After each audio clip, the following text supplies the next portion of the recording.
자, 쌤이랑 변이 통제에 대해서 함께 공부했죠. 자, 지금부터 실험하기에 대해서 꼼꼼하게 보도록 하겠습니다. 자, 첫 번째 우리가 알아볼 내용은 그래요.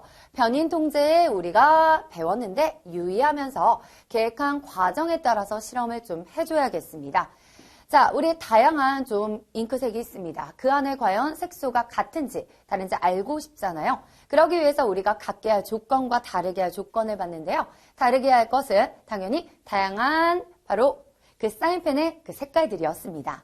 자, 이렇듯 변인 통제할 것이 있고 그리고 또 여러 가지가 있죠. 이렇게 통제할 것을 유의하면서 계획한 과정에 따라서 실험을 해요.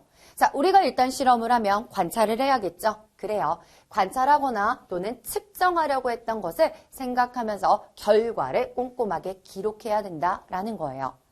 자, 실험 결과를 있는 그대로 기록해야 돼요. 내가 예상했던 거하고 좀 다른 것 같아. 그래서 결론이 다르게 나올 것 같아. 그래서 우리가 실험 결과를 내 마음대로 조작하거나 다르게 작성을 해서는 안 되는 거예요. 알겠죠? 이렇듯 실험 결과를 있는 그대로 기록하고 예상과 다르더라도 고치거나 빼면 안 되는 겁니다.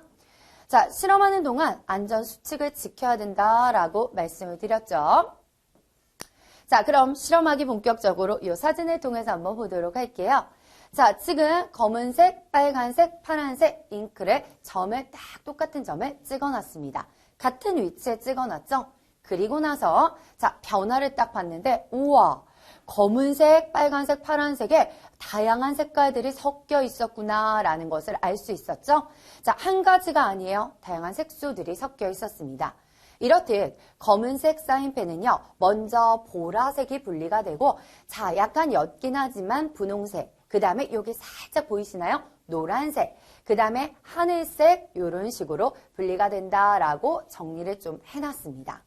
자, 그 다음에 빨간색 사인펜을 보도록 할게요. 자, 우리가 관찰을 해야 돼요. 측정한 내용을 정확하게 빼지 말고 그대로 기록을 해야겠죠. 그래서 기록을 해놨습니다. 자, 먼저 분리되는 색소는 진분홍색이에요. 그 다음에 분홍색, 그 다음에 이쪽에 살짝 보이시나요? 이쪽에 노란색으로 분리되는구나 라는 걸 알 수가 있습니다. 자, 이제 마지막으로 파란색 한번 보도록 할게요. 파란색 사인펜에서 지금 보면 먼저 분리된 색 뭐니? 그렇죠. 하늘색입니다.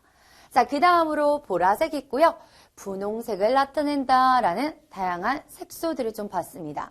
자, 우리 친구들 검은색 사인펜, 빨간색 사인펜, 파란색 사인펜, 사인펜의 색깔을 다르게 했는데 그 속에 들어있는 색소의 종류가 어때요? 다른 것을 알 수가 있겠죠? 이렇게 정리를 해봤습니다. 자, 실험을 좀 해서 그 내용을 이렇게 기록을 해놨죠. 자, 실험 결과를 정리하고 해석하기 들어가 보도록 할게요. 자, 실험 결과를 한눈에 비교하기 쉽게 정리를 해야겠죠?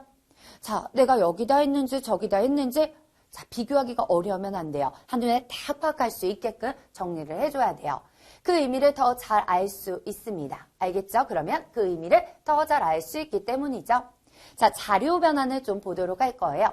자료 변환, 실험 결과를 표라든가 그래프라든가 그림이라든가 여러 가지 형태로 바꾸어 나타내는 것을 자료 변환이라고 해요. 표나 그래프나 그림 등을 통해서 자료 변환을 하면 굉장히 한눈에 파악하기 쉽거든요. 그럼 비교하기도 쉽겠죠? 자, 자료 해석을 좀 보도록 할게요. 자료가 나왔어. 그걸 좀 해석해야겠죠? 실험 결과를 통해 알 수 있는 점을 생각하고 자료 사이의 관계, 정말 색소가 같은지 또 다른지 이런 관계나 또 규칙을 찾아내는 과정을 우리는 자료 해석이라고 합니다. 자, 이 의미를 좀 잘 이해하시고 얘가 자료 변환인지 얘가 자료 해석인지 이걸 잘 알아두셔야겠습니다. 자, 실험 결과를 정리하고 해석을 해볼 건데요. 이렇게 표로 한번 정리를 해볼게요. 자, 우리 친구들 아까 기록을 했는데 검은색 잉크 같은 경우에는요. 자, 어떤 것들이 섞여 있었나요, 색소? 그렇죠. 자, 검은색 사인펜의 색깔을 딱 봤는데 이 속의 색소는요. 있는 거는 O, 없는 거 X 좀 표시해 보도록 합니다. 자, 보라색 있죠. 분홍색, 하늘색, 노란색 있었습니다. 진분홍색은 없었죠. 자, 빨간색도 볼게요. 그래요.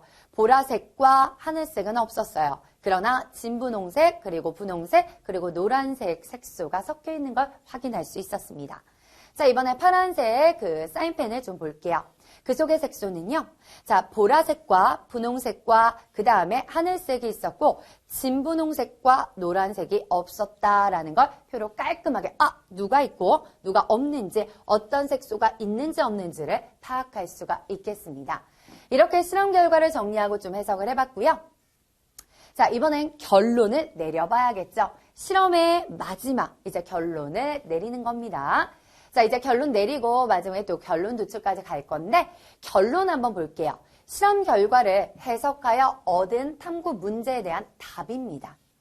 자, 의문을 가졌고 거기에 따라서 실험을 했어요. 자, 정말 같은 색소들로 섞여 있었나요? 자, 그 답을 우리가 알아낼 수가 있겠죠. 자, 결론 도출입니다.